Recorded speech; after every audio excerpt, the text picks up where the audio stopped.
What do girls like? Ponies! How do they like their ponies? Little! And who do they want to have them? Me!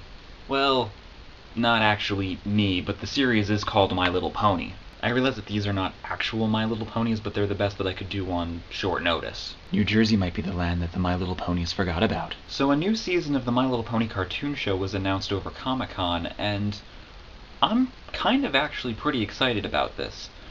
And before that sounds really weird, let me tell you why. You see, the last My Little Pony cartoon show series was in production in 1987, which for some of you might actually be longer ago than you've been alive.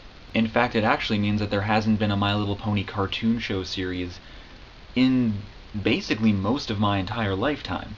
Even so, I'm sure a lot of you are aware of the fact that essentially the 80s and much of the 90s was quite a heyday as far as Saturday morning children's entertainment cartoons go. You had your G.I. Joe, you had your Transformers, you had your My Little Ponies, you had Captain Planet, you had the Animaniacs, there was He-Man, there was Freakazoid. We even got to have 3D animated shows that were actually good, such as Reboot, Beast Wars, and the Starship Troopers cartoon shows. And if you haven't seen a lot of those shows, you really should check them out.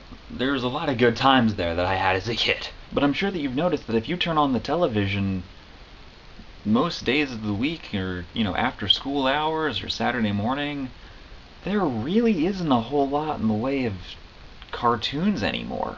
Now, there's a lot of different reasons for that. Regulations over advertising to children were altered, expenses went up and budgets went down. Creative shows weren't necessarily given the most ideal time slots and weren't given enough time to build their audiences. These days, most networks do the absolute bare minimum, and for all intents and purposes, see you doing reruns of infomercials is a much more profitable thing than playing cartoon shows for kids. And a lot of what does get put out there still is honestly pretty vapid in a lot of ways. So the reason that I'm excited about My Little Pony is because My Little Pony in spirit comes from a very different era of cartoon design than what we're in currently. Now, I'd be very interested in knowing what kind of messages they're going to try to get across, given the 22-year time difference, but I'm excited.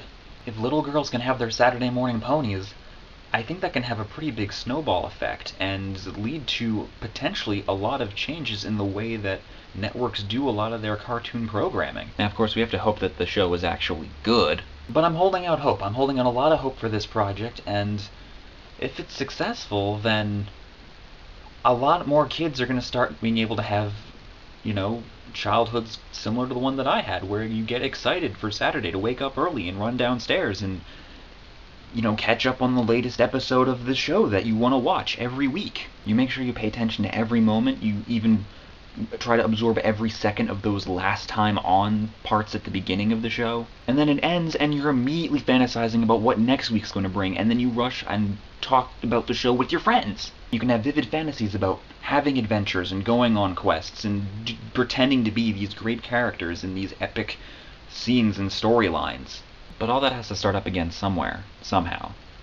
And it might as well be with a pony. I've got a lot riding on you ponies. I'll see you tomorrow.